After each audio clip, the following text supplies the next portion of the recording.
¿Qué tal? ¿Cómo están? En esta ocasión vamos a ver el capítulo 18, la historia de la vida.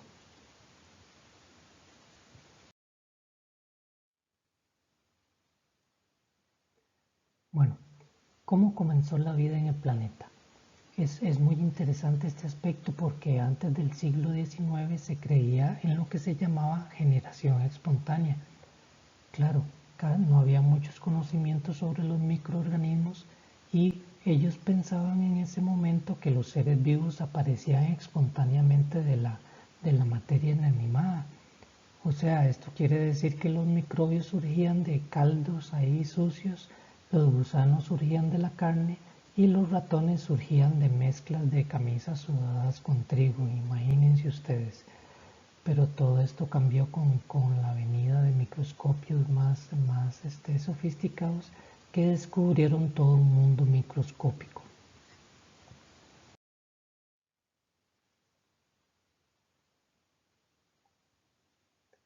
Más adelante vinieron estos dos investigadores, el ruso Oparin y Haldane, el inglés, en la década de 1920. Ellos propusieron que una atmósfera rica en oxígeno no iba a permitir la formación de moléculas orgánicas, moléculas necesarias para la vida, pero esto no era ningún problema porque la atmósfera primitiva era muy rico en hidrógeno y muy pobre en oxígeno. Esto lo propusieron porque el oxígeno reacciona con las moléculas rompiendo los enlaces químicos, pero en ese entonces como la atmósfera era rica, la mayoría en hidrógeno, pues esto iba a favorecer la formación de moléculas simples orgánicas. A este proceso ellos le llamaron evolución prebiótica. Esta palabra quiere decir la evolución antes de la vida.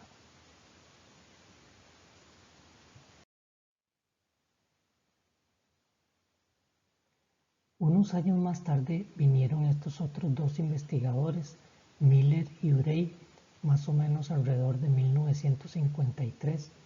Ellos quisieron simular esta evolución prebiótica pero en el laboratorio. Para ello hicieron este aparato que vemos acá a la derecha. Simularon exactamente una atmósfera sin oxígeno libre. Pusieron descargas eléctricas acá en este balón que tenemos a la derecha y le pusieron esas descargas eléctricas a una mezcla de vapor de agua y diversos gases como metano, amoníaco e hidrógeno. Con este sistema y estas descargas eléctricas sobre esta mezcla lograron producir, por ejemplo, varios aminoácidos como la glicina y la alanina y algunos compuestos orgánicos complejos. Imagínense ustedes algunas proteínas cortas, el adenosín trifosfato y algunos nucleótidos.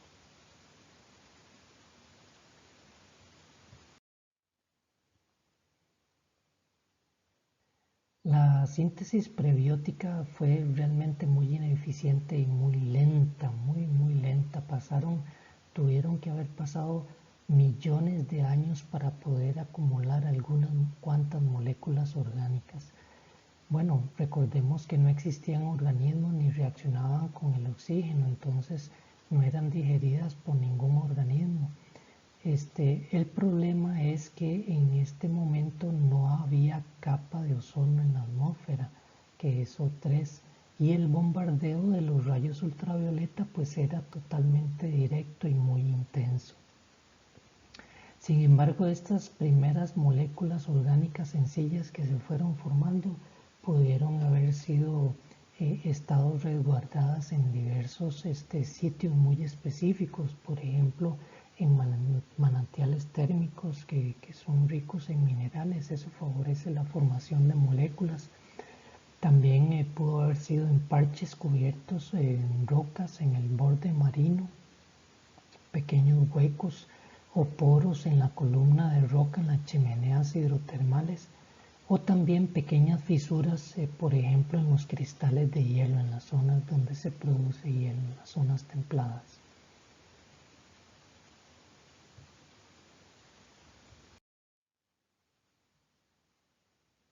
La arcilla pudo haber sido un catalizador en la formación de moléculas orgánicas más grandes.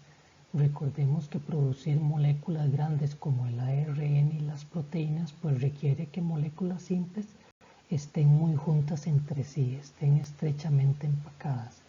Y en este aspecto la arcilla tiene una pequeña carga eléctrica que sirve para atraer moléculas con carga opuesta.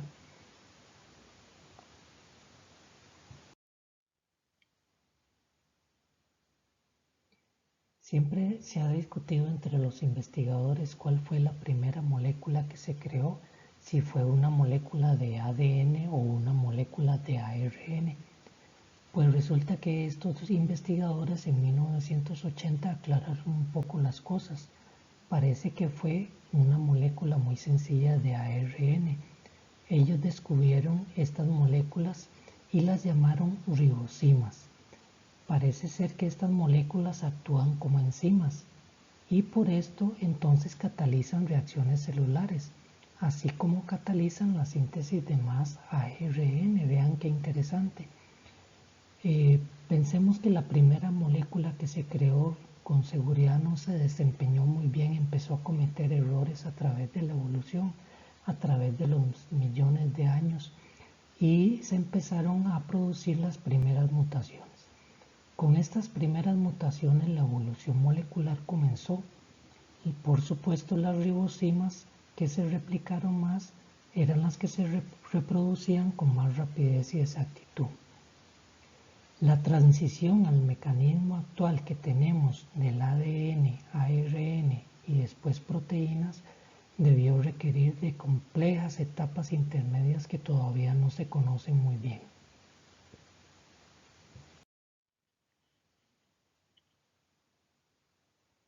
Bueno, ahora sí, una vez que tenemos las ribosimas, que fueron posiblemente las primeras moléculas en formarse, nos preguntamos cómo surgieron las primeras membranas biológicas.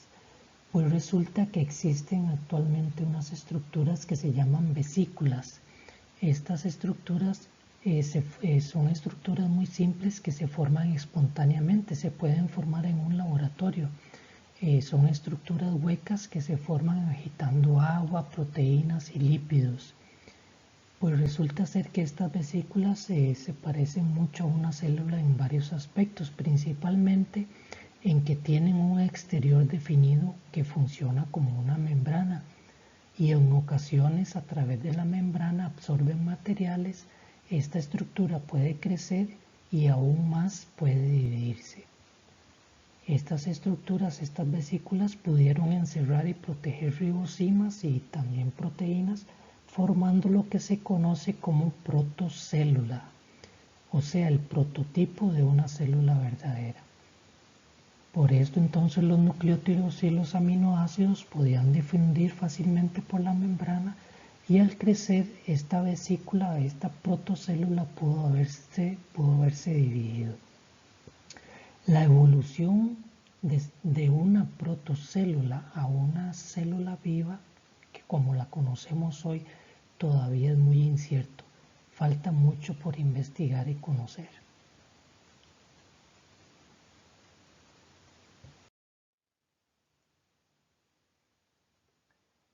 ¿Cómo eran los primeros organismos que se formaron? Bueno, antes de hablar de esto, es importante situarnos en el momento en que se formaron estos organismos.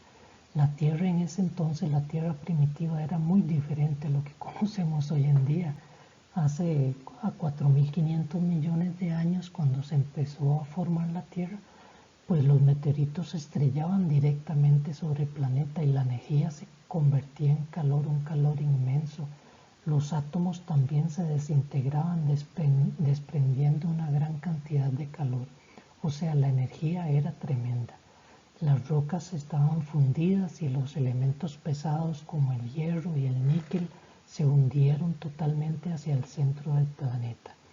Después de millones de años, la Tierra se fue enfriando poco a poco hasta que permitió el estado líquido del agua, porque antes de esto solo había gas. Solo había agua gaseosa. Los primeros, los fósiles más antiguos de organismos que se conocen tienen alrededor de 3.400 millones de años.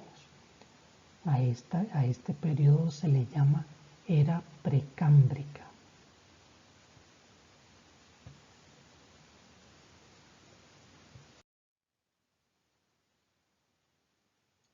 Los primeros organismos que se hicieron fueron células procariontes tipo bacteria. Como les mencioné, los fósiles más antiguos que se tiene conocimiento tienen alrededor de 3.400 millones de años. Como eran procariontes, pues el material genético no está encerrado en un núcleo. Tampoco tenían organelas definidas. Obtenían los nutrientes y la energía a partir de las moléculas orgánicas de su medio ambiente. Metabolizaban estas moléculas de forma anaerobia, ya que no había oxígeno libre en la atmósfera. El problema es que la anaerobiosis produce muy poca energía. Sin embargo, en ese momento había abundantes moléculas como agua y CO2, dióxido de carbono, y también había muchísima energía. Solo faltaba algo muy importante, las moléculas energéticas.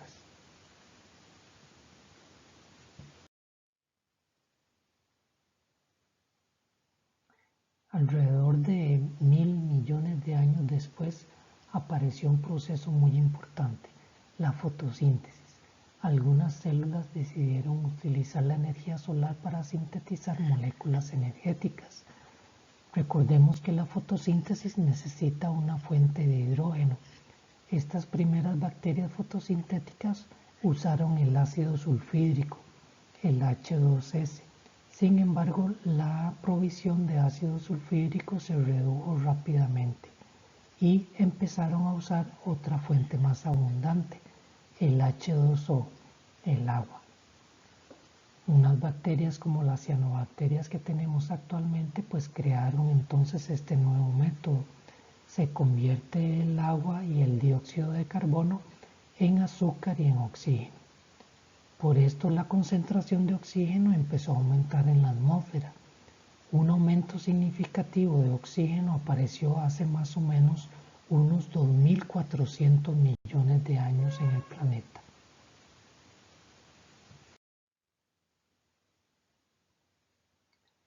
La aparición del oxígeno en el planeta fue un evento sumamente importante, pero recordemos que el oxígeno destruye las moléculas orgánicas.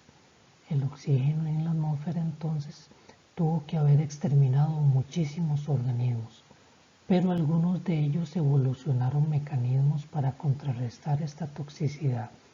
Algunos utilizaron más bien ese oxígeno en su metabolismo a través de lo que se llama la respiración aeróbica o aerobia.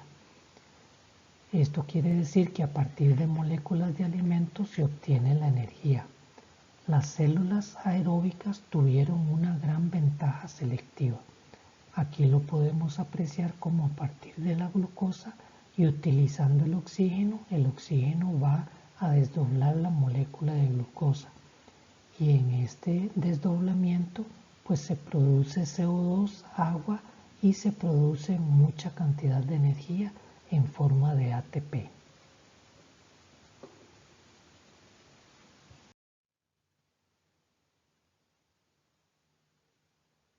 Por esta misma época también aparecieron células depredadoras.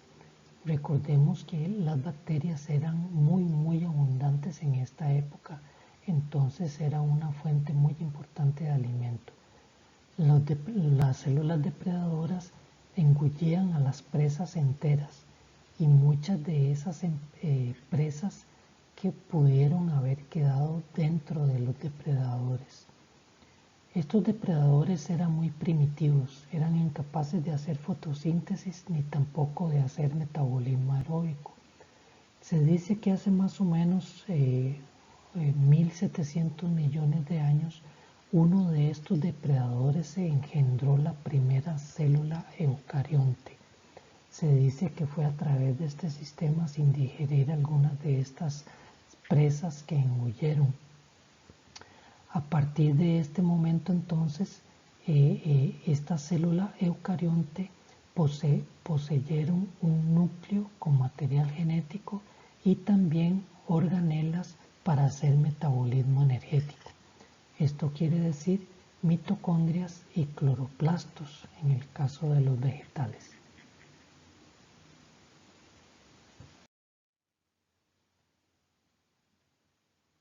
La formación de una célula eucarionte se explica mediante una hipótesis que se llama hipótesis endosimbiótica. Ha sido propuesta por varios investigadores, entre ellos doña Lynn Margulis de la Universidad de Massachusetts. Pues esta hipótesis endosimbiótica dice que algunas de estas bacterias depredadoras engulleron células primitivas y estas células engullidas pudieron haber sido bacterias aeróbicas que procesaban, por ejemplo, la glucosa, y también pudieron haber sido bacterias fotosintéticas. Sin embargo, cuando fueron engullidas por la célula depredadora, estas presas no fueron devoradas, quedaron dentro de su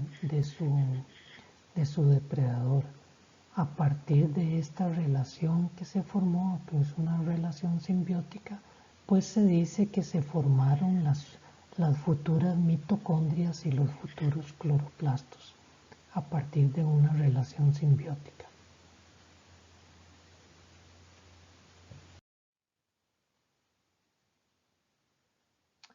Hay varias evidencias que apoyan esta hipótesis endosimbiótica.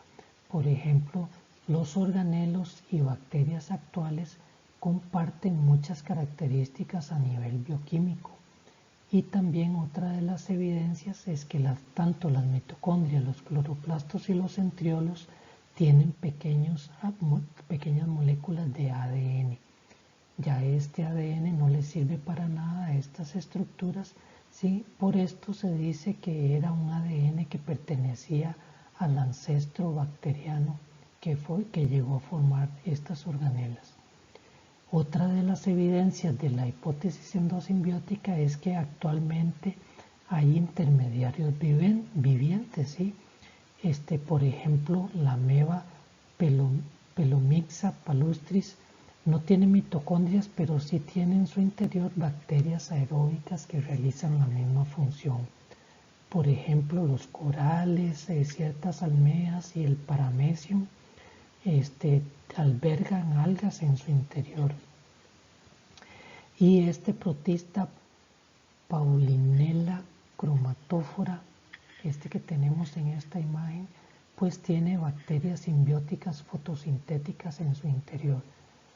Todas estas evidencias nos hacen pensar que realmente la hipótesis endosimbiótica tiene razón y que la célula eucarionte se formó de esta manera.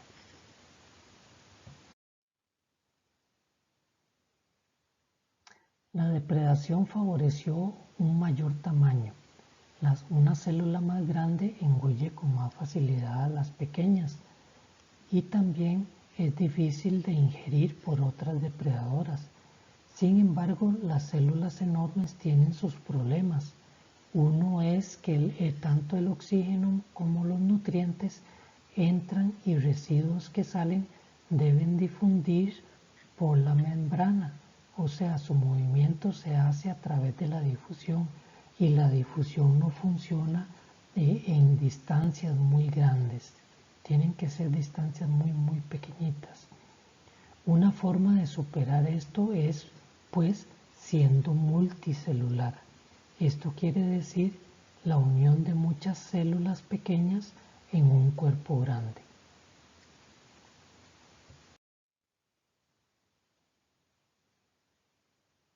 La formación de las primeras algas marinas multicelulares se dio en la era precámbrica hace alrededor de 1.200 millones de años.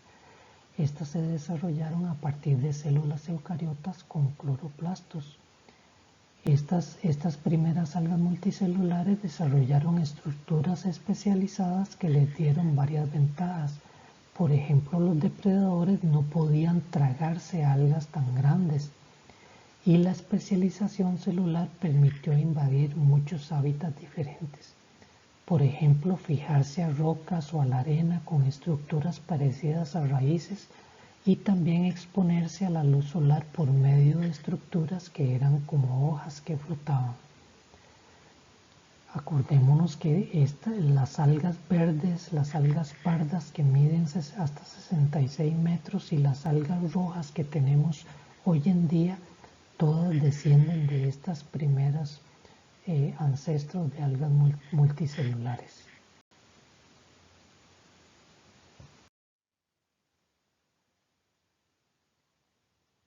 Luego de 3.000 millones de años de vida acuática, los organismos decidieron invadir la Tierra.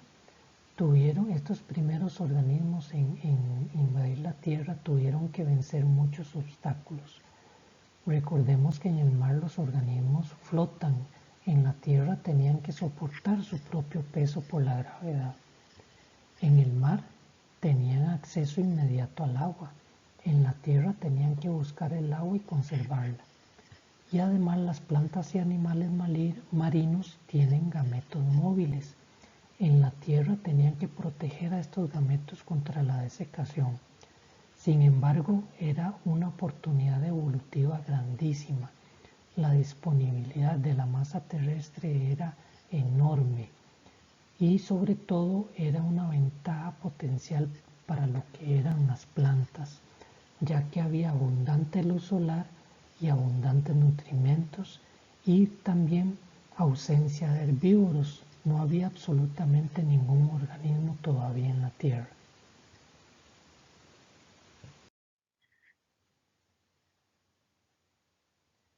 Hace 400 millones de años, algunas algas debieron vencer dos dificultades para vivir en la Tierra. Primero que todo, cómo obtener y conservar el agua. Esto lo obtuvieron de varias formas, por ejemplo, ideando revestimientos impermeables contra la pérdida de agua por evaporación. También desarrollaron estructuras como raíces que penetraban en el suelo para poder extraer el agua y los minerales. Desarrollaron también células especializadas como tubos, o sea, el tejido vascular, para poder llevar el agua desde las raíces hasta las hojas. Y en segundo punto, tenían que obtener el estar erguidas contra la gravedad y contra el viento. Esto lo obtuvieron de diferentes formas. Algunas de las células, por ejemplo, desarrollaron paredes mucho más espesas.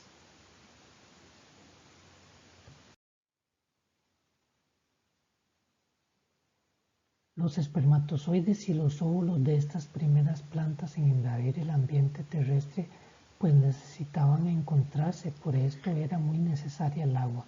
Estas primeras plantas habitaban entonces lugares muy húmedos. Hace más o menos unos 300 millones de años formaban grandes bosques de helechos arbóreos, licopodios y equisetos gigantes con espermatozoides nadadores. Era un ambiente muy parecido al ecosistema tropical de hoy en día. El carbón mineral y el petróleo extraído hoy en día proviene de estos grandes bosques del periodo carbonífero, como vemos en esta imagen.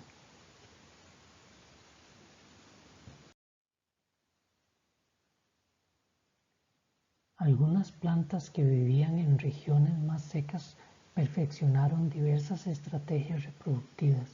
Por ejemplo, los óvulos permanecieron en la planta progenitora, los espermatozoides se ubicaron en el polen arrastrados por el viento. También el óvulo fecundado quedó dentro de una semilla, esto por supuesto para protección y para proveer de nutrientes. A finales del Devónico, más o menos hace unos 375 millones de años, surgieron las primeras plantas con semillas. En el Pérmico, hace unos 286 millones de años, surgieron las primeras coníferas. Estas plantas protegían sus semillas dentro de los conos, como los conocemos hoy en día, que nosotros llamamos bellotas. Este que vemos en esta imagen es un cono. Las coníferas prosperaron mucho porque el clima se hizo más seco, las montañas se elevaron y los pantanos se secaron. Por esto las coníferas prosperaron.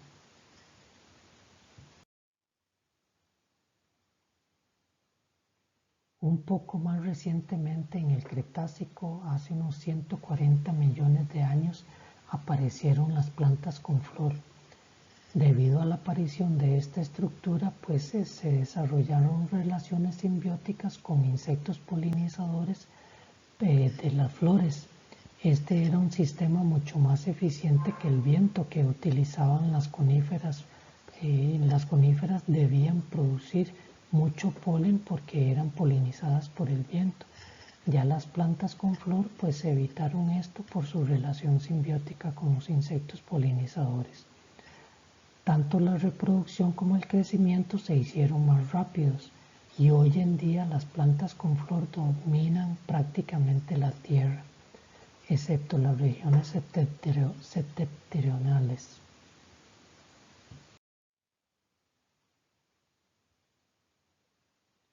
En cuanto a los animales, los primeros en ir a tierra fueron los artrópodos, hace más o menos 430 millones de años.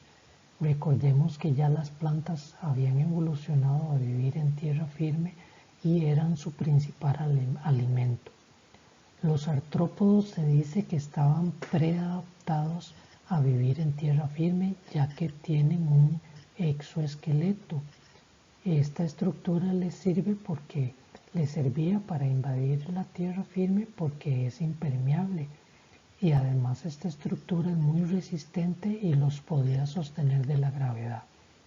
Los artrópodos, principalmente los insectos, dominaron por millones de años, sobre todo en el periodo carbonífero. Imagínense que había libélulas de 70 centímetros y milpies que medían 2 metros. La aparición de los primeros anfibios data de unos 400 millones de años en el Silúrico. Esto se fue a partir de peces de aletas lobulares en ambientes de agua dulce. Estos peces de aletas lobulares tenían dos preadaptaciones a vivir en tierra firme. Primero que todo, aletas carnosas y robustas, como las que tenemos en este pez que tenemos en esta imagen. Es un pez actual. Tiene unas aletas carnosas y robustas que le sirven para arrastrarse en los estanques poco profundos y con poco oxígeno. Y además estos peces de aletas lobulares tienen una bolsa en el tracto digestivo que está llena de aire. Esto les sirve para estar mucho tiempo fuera del agua. El periodo carbonífero fue un paraíso para estos primeros anfibios que se desarrollaron. Imagínense, no tenían depredadores, las presas eran muy abundantes, sobre todo insectos, el clima era muy cálido y húmedo. Por esto alcanzaron gran tamaño algunos. Imagínense que había salamandras de 3 metros. Sin embargo, los anfibios declinaron cuando el clima se hizo más seco, a inicios del Pérmico, hace unos 299 millones de años.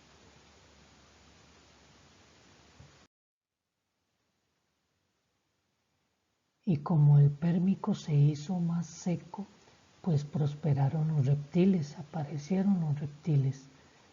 Estos organismos, los reptiles, tienen 3 grandes adaptaciones a vivir en un terreno seco. Primero que todo, huevos impermeables. Estos huevos tienen una cáscara que provee al embrión de agua y de alimento. También tienen una piel escamosa impermeable. Esto por supuesto impide la pérdida de agua corporal en un ambiente muy seco. Y también por último, mejores pulmones para las necesidades tan grandes de oxígeno de un animal tan activo. Entonces, de nuevo, la sequedad que hubo tan grande en el Pérmico favoreció el desarrollo de los reptiles.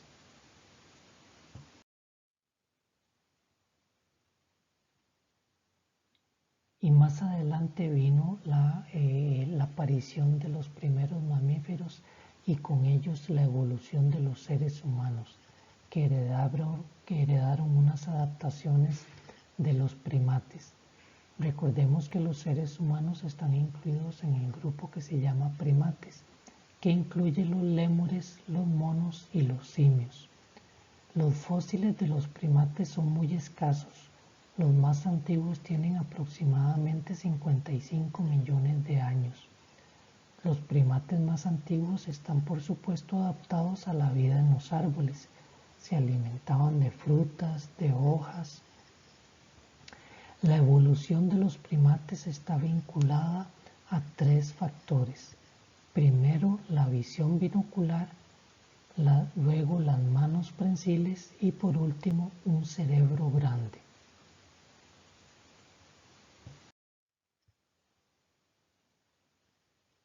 En primer lugar, la visión binocular es sumamente importante para percibir la profundidad. Unos ojos grandes que miran hacia adelante y que los campos visuales se traslapan son muy necesarios para un organismo que salta de rama en rama. Tienen que juzgar con mucha precisión la profundidad para poder agarrar la siguiente rama, porque si no se van al suelo, ¿verdad?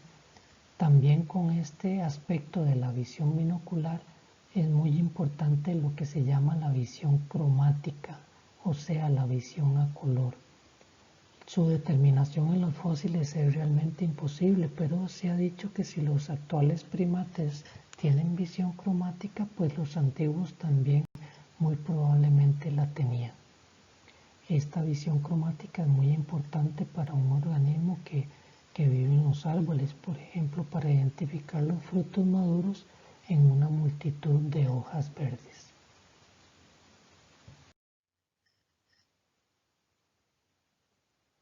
Luego, las manos prensiles para una manipulación precisa. Los primates primitivos tenían dedos largos prensiles y esto les servía para arrollar y sostener las ramas. La línea que originó a los seres humanos las perfeccionó en 2 aspectos muy importantes. El agarre con precisión, por ejemplo, para maniobras delicadas. Si nosotros nos ponemos a enhebrar una aguja, es una maniobra muy delicada. Ese es un agarre de precisión. También el agarre con potencia, acciones con el uso de la fuerza. Si tomamos un martillo y vamos a clavar un clavo, pues necesitamos un agarre con potencia.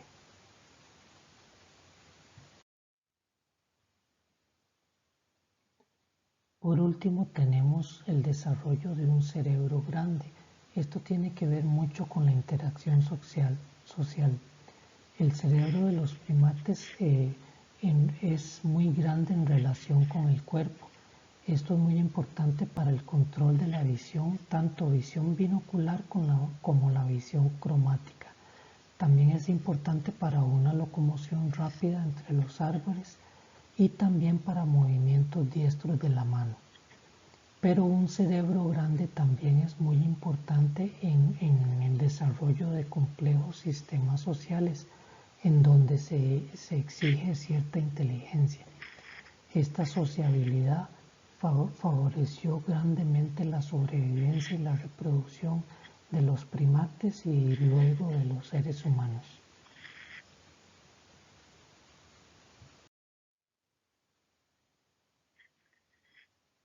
Hace más o menos unos 7 millones de años atrás, la línea de los homínidos divergió de la de los simios. Y hace unos 6-7 millones de años allá en África, en una región que se llama Chad, vivió el primer homínido Sahelanthropus cadensis. Este que tenemos acá es el cráneo obtenido, el fósil obtenido de este primer homínido. Este vivió hace unos 6-7 millones de años en África. Este primer homínido comparte características anatómicas con miembros posteriores. Sin embargo, también presenta rasgos propios de los simios, por ejemplo, los huesos gruesos en los brazos. Otros homínidos encontrados más acá, hace unos 4 o 6 millones de años, es el Ardipithecus ramidus y el Ororhynchus.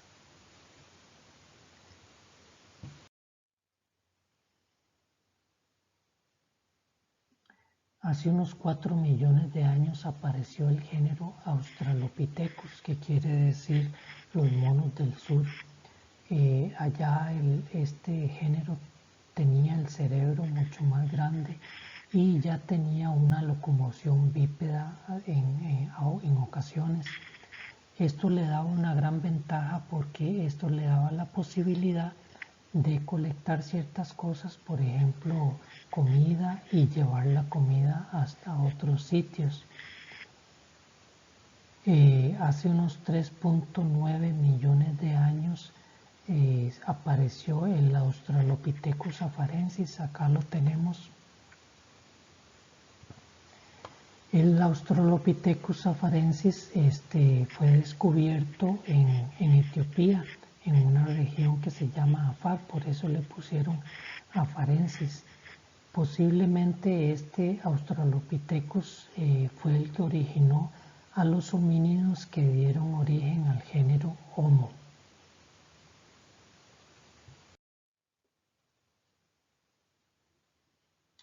Un poco más acá, hace unos 2 millones de años, aparece ya entonces el Homo ergaster.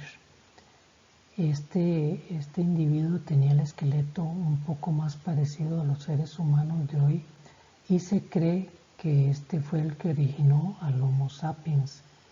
Fue el ancestro de dos ramas de homínidos. Por un lado, el Homo erectus, que fue el primer homínido en salir de África, y por el otro lado, el Homo heidelbergensis, que uno de ellos emigró a Europa y originó el Homo neanderthalensis, y el otro se quedó en África y originó el Homo sapiens.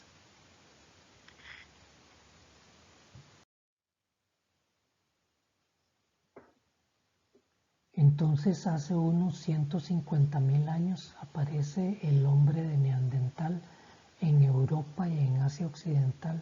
Sin embargo, este se extinguió hace unos 30.000 años.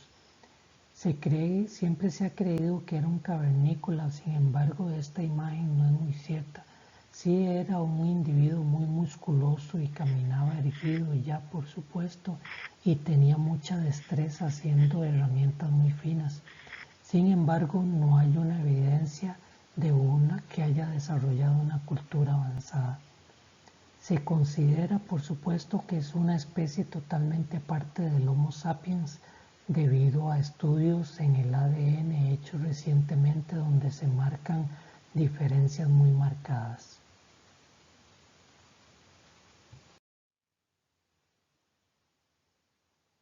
El Homo sapiens entonces aparece entre 195.000 y 160.000 años en restos que fueron encontrados en África. Sin embargo, la mayoría de los fósiles que se tienen del Homo sapiens provienen de Europa y del Oriente Medio. A estos seres humanos se les conoce como hombres de Cro-Magnon. Aparecen más o menos en el registro fósil hace unos 90.000 años. Ya estos individuos elaboraban herramientas muy precisas y más refinadas. Y por supuesto el hombre de Cro-Magnon nos dejó unas pinturas increíbles en unas cavernas en España y en Francia.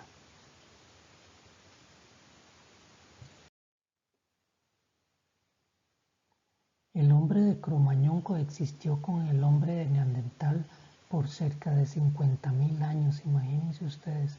Pero hasta que este último se extinguió, hasta que se extinguió el hombre de Neandertal, unos investigadores dicen que se cruzaron intensivamente entre ellos hasta que los genes se absorbieron, pero en pruebas que se han hecho recientemente, pruebas de ADN, contradicen esta teoría.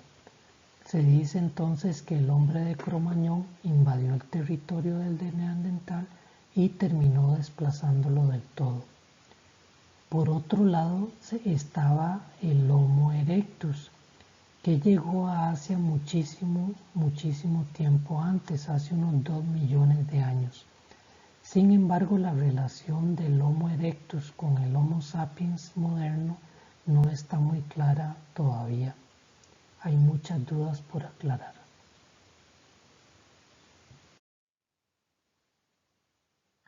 Bueno, espero que toda esta información que vimos en esta ocasión les sirva de mucha ayuda para sus estudios. Muchas gracias y hasta luego.